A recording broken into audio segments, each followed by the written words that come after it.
tender, juicy, melt-in-your-mouth steak that's made in your oven in just a matter of minutes. This is the best way to make filet mignon. I'm Kelly with thesuburbansoapbox.com, and today I'm going to show you how I make my very best filet mignon. This pan-seared filet mignon is tender, juicy, and perfect. And it's so simple to make with just a few ingredients and a little bit of time. So to get started, all you're going to need are some filet mignon steaks, and basically it's the center cut portion of a beef tenderloin. So if you go to your grocery store and they have a big beef tenderloin roast, you can actually have the butcher cut that into steaks, and that's what you want here. Make sure they're all uniform in size so that they all cook at the same time. You're also going to need some kosher salt, olive oil, butter, and pepper, and that's it. And I like to use a cast iron skillet and get it screaming hot because that's going to give you that crusty golden brown sear that you want on your steak. First, I like to just pat dry the top and bottom of my beef tenderloin filet mignon. And that just gets any excess moisture off so that when you put it into the pan, it doesn't steam in the pan. And then we're going to sprinkle with some kosher salt. And make sure that you're using more kosher salt than you think you're going to need.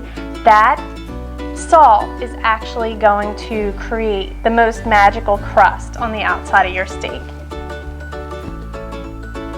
A little bit of black pepper.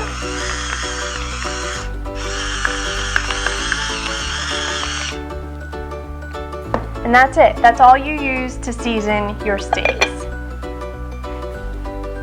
The next step, we're going to add everything to the pan. And make sure that you're using a very heavy bottom skillet. I like to use a cast iron skillet because it retains the heat and it gets screaming hot. So to your skillet, you're going to add some olive oil. And then I like to add a little bit of butter. And the reason that I use both butter and olive oil, I like the flavor of butter with the steak when I cook it, but the olive oil keeps the butter from burning in the pan. And then you're going to put your steaks in the pan, seasoned side down.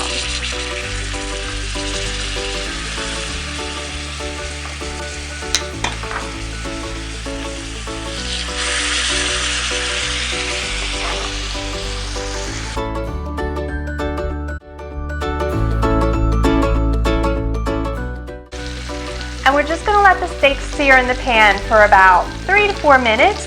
You're just trying to get a crust on the bottom. And you don't want to move them around too much. You just want them to cook and develop that golden brown crusty exterior. The crust on the outside is super important because that's going to keep all the juices inside.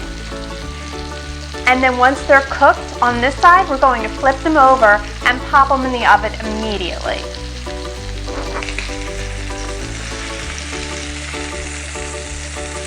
Now that's what we're looking for.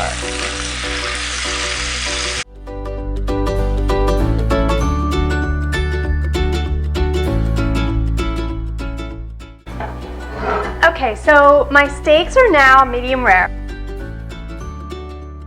And what you want to do now is take them out of the pan as soon as possible and transfer them to a plate or a serving platter just so they can rest it for about 10 minutes. This allows all the juices to redistribute back through the meat, and when you cut into it, all the juice won't run out onto your plate. Also, one thing I wanted to mention is that before you flip your steaks over in the pan, make sure you season that side really well too. I completely forgot to put salt and pepper on that side. It's not a big deal, but it's really how it should be done.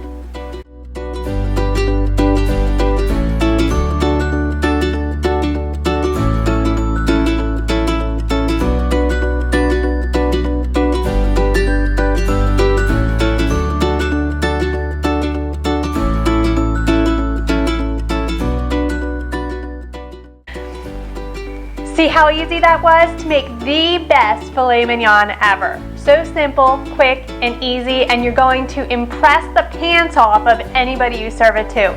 This is what I make when I want to impress friends, families, in-laws. It's the easiest thing ever. Buttery, juicy, tender. It's so incredibly perfect. You have got to try this. To get the full recipe and all the tips I shared today, visit thesuburbansoapbox.com. And if you like this video, please be sure to share it.